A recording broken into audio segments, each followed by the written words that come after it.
हमारे पास नया विवरण है कि कार्निवल क्रूज शिप पर 18 साल की लड़की की कथित तौर पर उसके सौतेले भाई ने हत्या कर दी। एना केपनर के पिता अब उस दिन उन्होंने क्या देखा था, इस बारे में नई चौंकाने वाली जानकारी सामने ला रहे हैं जब उनकी बेटी का शव मिला था। केपनर के 16 साल के सौतेले भाई को उसके कथित कृत्य के लिए दशकों तक जेल में रहना पड़ सकता है। उसे एना के साथ उस कमरे में जाते हुए देखा गया एकमात्र व्यक्ति बताया गया उसी रात जब उसकी मौत हुई थी। वो मुकदमे का इंतजार एक आजाद इंसान के रूप में कर रहा है और उसकी तरफ से बचाव क्या हो सकता है, यही लॉ एंड क्राइम द्वारा प्रस्तुत मामले का विषय है। मैं क्रिस स्टीवर्ट हूं।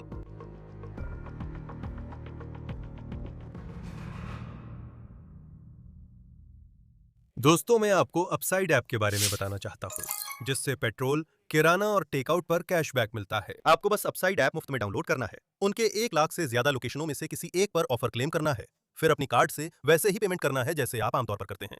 आप खरीदारी को वेरीफाई करते हैं, फिर आपको पैसे वापस मिल जाते हैं। मैं इसका इस्तेमाल पेट्रोल पर करता हूँ, टेकआउट पर करता हूँ। मैं पहले ऑफर सर्च करता हूँ, फिर जब मैं खर्च करता हूँ तो पैसे मेरे ऐप में आ जाते हैं और मैं उन्हें सीधे अपने बैंक में ट्रांसफर कर देता हूं। अपसाइट के नियमित यूजर्स औसतन साल में $254 वापस कमाते हैं। कैशबैक पाने के लिए डिस्क्रिप्शन के लिंक पर क्लिक करें या QR कोड स्कैन करें और प्रोमो कोड OTC डालें, जिससे पहली टंकी पेट्रोल पर हर गैलन 25 सेंट का बोनस मिलेगा। जब तक खुद अनुभव ना किया हो, कोई नहीं समझ सकता कि शोकमग्न परिवार कोर्टरूम में बैठकर अपने प्रियजन के साथ घटी हर भयानक घटना की कहानी सुनकर कितना दुखी होता है। ये बात अन्ना केपनर के पिता कहते हैं कि वो ऐसा नहीं करेंगे अगर और जब उनके 16 साल के सौतेले बेटे टिमोथी हडसन पर मुकदमा चलेगा। 1 जून को हडसन पर मुकदमा चलेगा, जिसमें अन्ना केपनर की हत्या और नवंबर में कार्निवल क्रूज जहाज पर यौन उत्पीड़न के आरोप हैं। उस किशोर पर वयस्क के रूप में संघीय अदालत में मुकदमा चल रहा है। ये वीडियो हडसन का है, जब वो फरवरी में मायामी की संघीय अदालत में अपने वकील के साथ गया था। तब वो कानूनी रूप से नाबालिग था। ये वीडियो WTVJ टेलीविजन के अनुसार है। भले ही उस पर गंभीर आरोप हैं, फिर भी उसे मुकदमे से पहले जेल में रखने के बजाय परिवार के साथ रहने दिया गया है। अब जानेंगे कि क्रिस्टोफर केपनर, अन्ना के पिता, क्यों कहते हैं कि वो मुकदमे में नहीं जाएंगे। और हम उस दूसरे व्यक्ति के बारे में भी बात करेंगे, जिसके बारे में उनका कहना है कि वो भी अदालत कक्ष में नहीं होगा, और इसका इस मामले में बचाव पक्ष के लिए क्या मतलब हो सकता है। लेकिन मैं ये बताना चाहता हूं कि हम इस स्थिति तक कैसे पहुंचे। आप शायद अन्ना केपनर और उसके साथ कथित तौर पर क्या हुआ इसके बारे में जानते होंगे। वह टाइटसविल, फ्लोरिडा की हाई स्कूल सीनियर है, जो मायामी से 3 घंटे उत्तर में है। नवंबर में केपनर परिवार के साथ क्रूज पर गई थी। दादा दादी ने ABC न्यूज को बताया कि ये 2 परिवारों के एक साथ आने का जश्न था। अन्ना के पिता क्रिस्टोफर केपनर हैं और उन्होंने एक महिला से शादी की जिसका नाम शांतल हडसन है। वो टिमोथी हडसन की मां हैं। अब क्रिस्टोफर केपनर ने अपने सौतेले बेटे के लिए कड़े शब्द कहे हैं, जिन पर हम यहाँ चर्चा करेंगे। परिवार इस कार्निवल क्रूज शिप पर सवार था। इसका नाम है होराइजन और ये एक क्रूज थी जो लगभग 1 हफ्ते तक चलने वाली थी। ये कैरिबियन में कुछ जगहों पर रुकी थी। क्रूज के खत्म होने से 1 रात पहले अन्ना के दादा दादी ने ABC न्यूज को बताया कि उसने अस्वस्थ महसूस कर जल्दी अपने स्टेट रूम लौटने का फैसला किया। अगली सुबह जब परिवार के सदस्य जागे और अन्ना कहीं नहीं मिली, तो उन्होंने लाउडस्पीकर पर एक मेडिकल इमरजेंसी की घोषणा सुनी। क्रू ने 18 साल की अन्ना केपनर को उसके स्टेट रूम में मृत पाया। उसे कथित तौर पर बिस्तर के नीचे ठूस दिया गया था और उस पर लाइफ जैकेट्स रखी थीं। ये video Sheldon Fox, WSVN Miami के रिपोर्टर ने लिया था, जिसमें केपनर के शव को मायामी लौटे जहाज से उतारते दिखाया गया है। पोस्टमार्टम में पता चला कि अन्ना केपनर की मौत मैकेनिकल एस्फिक्सिएशन से हुई। किसी ने उसे गले से जकड़कर मार डाला। उस रात उस कमरे में अन्ना के साथ कथित तौर पर केवल एक और व्यक्ति था, और वो था उसका सौतेला भाई टिमोथी हडसन। कथित तौर पर अन्ना के माता-पिता ने उन्हें एक ही स्टेट रूम साझा करने को कहा। इसी पर विवाद हुआ। एक अलग कस्टडी केस के अनुसार, जिसमें अन्ना की सौतेली मां शामिल हैं, जो टिमोथी की जैवित मां हैं, शांतल हडसन ने कहा कि अन्ना की मौत वाली रात उन्होंने टिमोथी को उसकी अनिद्रा और ADHD की दवा नहीं दी थी। हमें नहीं पता कि इनमें से कुछ टिमोथी के बचाव में काम आएगी या नहीं। अन्ना के दादा दादी ने ABC को बताया कि टिमोथी का कहना है कि उसे कुछ भी याद नहीं है कि क्या हुआ था। उनके अपने शब्दों में वो कहता है कि उसे याद नहीं है कि क्या हुआ। लेकिन आपको ये सोचने पर मजबूर होना पड़ेगा कि इस मामले के आरोपों के बारे में जो हम जानते हैं उसे देखते हुए ये बचाव कितना मजबूत हो सकता है। अब परिवार की गतिशीलता यह तय करेगी कि यह मामला संघीय अदालत में कैसे आगे बढ़ेगा। क्रिस्टोफर केपनर ट्रायल में नहीं होंगे और उनकी पत्नी शांतेल हडसन भी वहां नहीं होंगी, ये उन्होंने डेली मेल को बताया। वो टिमोथी हडसन की जैविक मां हैं।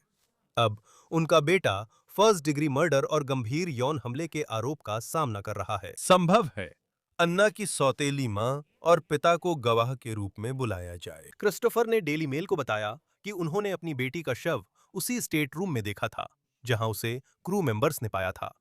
वो उसे देखने वालों में पहले थे। कथित रूप से उसका गला घोंटकर हत्या की गई और शव बिस्तर के नीचे छुपा दिया गया। ऊपर लाइफ जैकेट्स रखी। उन्होंने कहा, मैंने उसकी नब्ज देखी और उसे बिस्तर के नीचे से बाहर निकाला। मुझे पता था कि मेरी बेटी मर चुकी है, मेडिकल एग्जामिनर के वहां पहुंचने से बहुत पहले। उन्होंने आगे कहा, उद्धरण, मैंने सारे सबूत सुने हैं, मैंने खुद अपनी आंखों से देखा। उनके पास वो सब कुछ है जो उन्हें चाहिए। इससे फिर से जीना बहुत दर्दनाक होगा। डेली मेल के अनुसार जिस रात अन्ना की हत्या हुई उस रात उसका सौतेला भाई भी उसी कमरे में अन्ना और टिमोथी हडसन के साथ ठहरा था। लेकिन वो सौतेला भाई सो गया बिना जाने कि अन्ना की लाश स्टेट रूम में है। अगली सुबह वो परिवार के नाश्ते में गया। डेली मेल के अनुसार वह टिमोथी हडसन के साथ था और ऐसा लग रहा था मानो कुछ हुआ ही नहीं। और फिर जब अन्ना सुबह नाश्ते के लिए नहीं आई तभी लोगों ने उसकी तलाश शुरू की और उन्होंने ये भयानक खोज की। अब आप टिमोथी के बचाव की बात करते हैं और वह दावा कर रहा है कि उसे नहीं पता क्या हुआ। कम से कम यही हम दादा दादी के जरिए सुन रहे हैं, उनके एबीसी न्यूज को दिए इंटरव्यू में। और साथ ही क्रिस्टोफर केपनर ने भी इंटरव्यू में यही कहा है। एक पिछले इंटरव्यू में क्रिस्टोफर केपनर ने अपने सौतेले बेटे के लिए बहुत कड़े शब्द कहे थे। उन्होंने पिछले महीने डेली मेल से कहा था, मैं उसे नारंगी जंपसूट में देखना चाहता हूं। मुकदमे से पहले विवाद यह है कि टिमोथी अपने चाचा के साथ रह रहा है, जीपीएस मॉनिटर पहन रहा है, लेकिन जेल में नहीं है, जबकि उस पर हत्या और सौतेली बहन के साथ गंभीर यौन उत्पीड़न का आरोप है। पहले उसके चाचा के साथ रहने की शर्तें थीं, क्योंकि उस समय उस पर नाबालिग के रूप में मुकदमा चल रहा था, लेकिन अब कानूनी व्यवस्था में उसे वयस्क माना जाता है, इसलिए स्थितियां बदल गई हैं। और अभियोजकों का कहना है कि वे चाहते हैं कि उसे मुकदमे से पहले हिरासत में रखा जाए। उन्होंने एक याचिका में लिखा, उद्धरण, वह दूसरों के लिए खतरा है और उसे मुकदमे से पहले हिरासत में रखा जाना चाहिए। वे आगे कहते हैं, कोई गारंटी नहीं, कोई अदालत ये नहीं सुनिश्चित कर सकती कि कोई भी शर्त या उनका संयोजन प्रतिवादी को दूसरों के लिए खतरा बनने से रोकने के लिए पर्याप्त होगा। क्रिस्टोफर केपनर ने डेली मेल को बताया कि टिमोथी ने उनकी बेटी के साथ हुए मामले पर उनसे माफी नहीं मांगी। उन्होंने बताया कि वह और उनकी पत्नी दिसंबर से टिमोथी से बात नहीं की है, जब से वह चाचा के साथ रहने लगे। तो टिमोथी हडसन अपनी ही मां शांतेल हडसन से संपर्क में नहीं है। क्रिस्टोफर ने कहा कि टिमोथी एक खतरा है और उसे हिरासत में होना चाहिए। हमारे पास ऐसे सबूत हैं जिनसे ये किशोर दशकों तक संघीय जेल में रह सकता है। 10 मार्च को संघीय सरकार ने टिमोथी हडसन के खिलाफ अभियोग दायर किया। यह अभी सार्वजनिक हुआ है कि किशोर पर फर्स्ट डिग्री मर्डर और गंभीर यौन शोषण का आरोप है। इसमें आरोप है कि हडसन ने जानबूझकर और गैर कानूनी तरीके से हत्या की और उसकी कोशिश की। ये जानबूझकर, सोच समझकर, दुर्भावना और पूर्व नियोजित तरीके से एके की हत्या करना है, पूर्व नियत दुर्भावना के साथ। उसने कथित तौर पर पहले से इसकी योजना बनाई थी, ये अचानक नहीं था। दूसरा आरोप है गंभीर यौन शोषण और अभियोग में आरोप लगाया गया है कि हडसन ने, उद्धरण, जानबूझकर एके को यौन क्रिया में शामिल होने के लिए मजबूर किया और ऐसा एके के खिलाफ बल प्रयोग करके किया।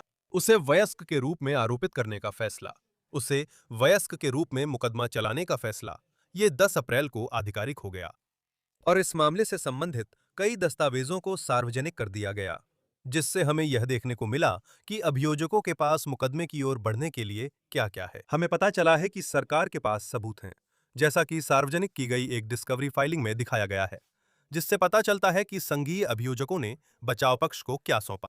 पोस्टमार्टम तस्वीरें, एक्सरे, पूरे मेडिकल एग्जामिनर की रिपोर्ट नोट्स के साथ और किसी के मोबाइल फोन का डेटा निकाला गया। माना जाता है कि वो अन्ना के पिता क्रिस्टोफर केपनर का मोबाइल है।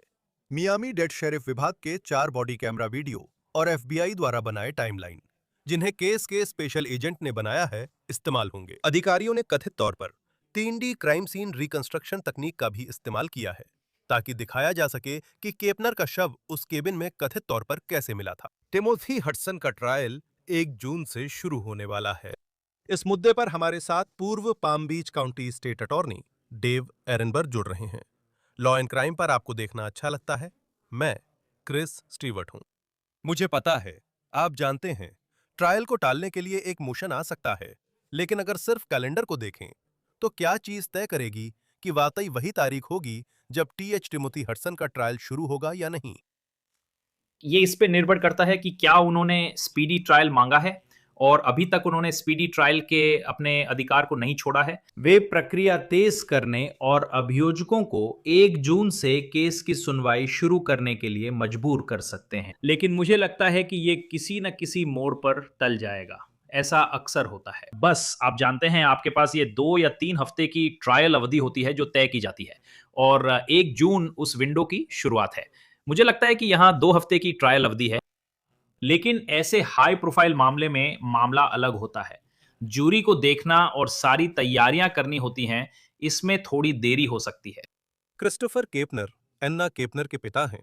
मैं सोच भी नहीं सकता माता पिता अभी क्या महसूस कर रहे होंगे। मेरा मतलब है, ये लोग एक क्रूज पर जा रहे थे और फिर आप जानते हैं, अपनी निजी जिंदगी जी रहे थे। अब सब आपकी बेटी की बात कर रहे हैं जिसकी इस क्रूज पर हत्या हुई। वे कहते हैं कि वे मुकदमे में नहीं जाएंगे। परिवार का समर्थन, आप जानते हैं, क्या उसका आमतौर पर कोई असर पड़ता है कि मुकदमा कैसे चल सकता है? इस बात को लेकर कि पिता शामिल होने वाले हैं, असली जन पिता। हाँ, कि वो नहीं जाएंगे। वो कहते हैं कि वो मुकदमे में नहीं जाएंगे, कमरे में नहीं रहेंगे। टिमोथी हडसन की जन्म मां चैंटल हडसन, जो अन्ना केपनर की सौतेली मां भी हैं, कहती हैं कि दोनों मुकदमे में नहीं जाएंगे। मुझे लगता है कि उन्होंने सबूत देख लिए हैं और अभियोजकों के पास काफी है। लेकिन क्या, एक अभियोजक के तौर पर, क्या आपको परिवार को कोर्टरूम में होना जरूरी है? क्या ये कुछ ऐसा है जो जूरी पर किसी भी तरह का असर डाल सकता है अगर मामला उस मुकाम तक पहुंचता है? आप जानते हैं, यहाँ सबूत इतने मजबूत हैं, मुझे नहीं लगता कि आपको परिवार को वहां होना जरूरी है। ये तब काम आ सकता है जब सबूत कमजोर हों और आप जूरी की सहानुभूति अपने पक्ष में कर सकें। लेकिन असलियत में अभियोजक इस मामले को तब तक दर्ज नहीं करेंगे जब तक उन्हें यह विश्वास न हो कि वे उचित संदेह से परे दोष सिद्धि प्राप्त कर सकते हैं। ये एक बड़ी जिम्मेदारी है, लेकिन ये जिम्मेदारी वे निभा सकते हैं। उनके पास यहाँ बहुत सारे सबूत हैं और बचाव पक्ष के पास कहने के लिए ज्यादा कुछ नहीं है, सिवाय इसके कि उसने होश खो दिया था। तो इसका मतलब है कि उसके पास अपराध करने की मंशा नहीं थी, कोई इरादा नहीं था, लेकिन फिर भी उसे बहुत गंभीर अपराधों के लिए दोषी ठहराया जा सकता है, भले ही उसका किसी को मारने का इरादा न रहा हो। तो मुझे लगता है कि ये मामला न्याय की ओर बढ़ रहा है। मेरी नजर में दोषी करार दिया जाएगा। मुझे नहीं लगता कि परिवार कोर्टरूम में मौजूद है या नहीं, इससे फर्क पड़ता है। क्रिस्टोफर केपनर ने डेली मेल से भी बात की। उन्होंने कहा, आप जानते हैं, और फिर से, ये मुश्किल है। जैसे, अगर आप जानते हैं तो आप जानते हैं, कोई भी माता पिता जिन्हें इससे गुजरना पड़े, मैं उसके प्रति सहानुभूति रखता हूं। जैसे, वो अपनी बेटी को पाता है, वो मर चुकी है। वे बताते हैं कि उन्होंने उसे बिस्तर के नीचे से निकाला और पैरामेडिक्स के आने से पहले ही पता चल गया था कि वो मर चुकी है। क्या वो ऐसा गवाह है जिसे आप एक अभियोजक के रूप में चाहेंगे? जैसे, वो कहता है कि वो ट्रायल में नहीं जाना चाहता, लेकिन ये कितनी संभावना है कि वो खुद को गवाही देने के लिए कटघरे में पाएगा? मैं परिवार की उस गतिशीलता के बारे में भी सोचता हूं जो इसमें शामिल है, और ये कितना कुछ उस कहानी में जा सकता है जो अभियोजक सुनाने वाले हैं। मेरा मतलब है, वो एक महत्वपूर्ण गवाह है। मेरा मतलब है, वही है जिसने शव को पाया था और इसलिए उसे गवाही देने के लिए मजबूर किया जाएगा। अब बात यह है, इस तथ्य कि वह गवाही दे रहा है का मतलब यह भी है कि एक नियम लागू होता है, जिसका अर्थ है कि वह मुकदमे के दौरान अदालत कक्ष में अन्य गवाहों को देखने के लिए मौजूद नहीं रह सकता, क्योंकि इससे उसकी अपनी गवाही प्रभावित हो सकती है। तो इस तथ्य कि वो मामले में एक महत्वपूर्ण गवाह है का मतलब है कि ये सवाल नहीं है कि उसे सहानुभूति के लिए वहां होना चाहिए या नहीं। सवाल है कि क्या उसे दूसरों की गवाही के दौरान अदालत में रहने की अनुमति है। इसलिए ये संतुलन है, क्योंकि अगर वो रहना चाहता है तो वो भी इस घटना से बचे हुए परिजन है। वो पीड़ित के परिवार का सदस्य और एक अहम गवाह है।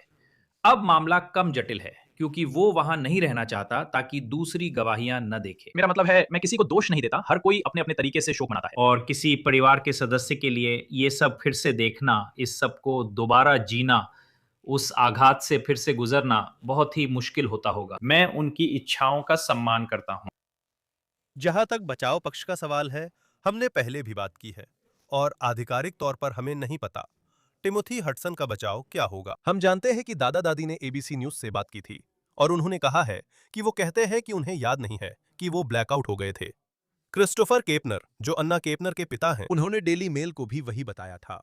यही कहानी टिमोथी हडसन, जो खुद सिर्फ 16 साल का लड़का था, सुना रहा था जब अन्ना केपनर मृत मिली थी। ये बचाव क्यों नहीं है? आमतौर पर पलक झपकते ही ये हो गया और मुझे बिल्कुल नहीं पता कि ये कैसे हुआ वाली दलील। क्यों ये सफल होने पर भी इतनी ऊंची कसौटी लगती है जिसे पाना मुश्किल है? हाँ, ऐसा है, लेकिन वे फर्स्ट डिग्री मर्डर के एक तत्व को हटवाने की कोशिश कर रहे हैं। अगर वे जानबूझकर किए गए तत्व को हटा दें, तो फर्स्ट डिग्री मर्डर का दोषी नहीं ठहराया जाएगा, जिसमें उम्र कैद हो सकती है। वो कहेगा कि वो अपनी हरकतों पर नियंत्रण में नहीं था, उसमें विशेष इरादा नहीं था, ठीक है।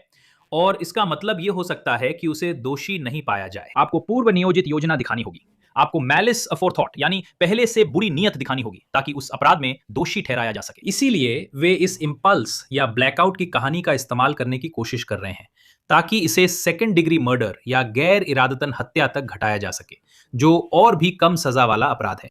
मुझे लगता है ये समझदारी है, क्योंकि सबूत इतने मजबूत हैं कि उसने ऐना को मारा, तो कहना बेवकूफ़ी होगी कि नहीं, उसने नहीं मारा, कोई और रहस्यमय असली कातिल है जिसने ये किया है। तो वे समझदारी दिखा रहे हैं और कम सजा वाला अपराध पाने की कोशिश कर रहे हैं। अगर बचाव पक्ष उसे जूरी के सामने ऐसे इंसान के रूप में पेश कर पाता जिसके लिए सहानुभूति महसूस हो कि वो सिर्फ 16 साल का लड़का है जो बेहोश हो गया और उसे कुछ पता नहीं था, तो शायद बात अलग होती। एक अभियोजक होने पर आप इसका जवाब कैसे देंगे?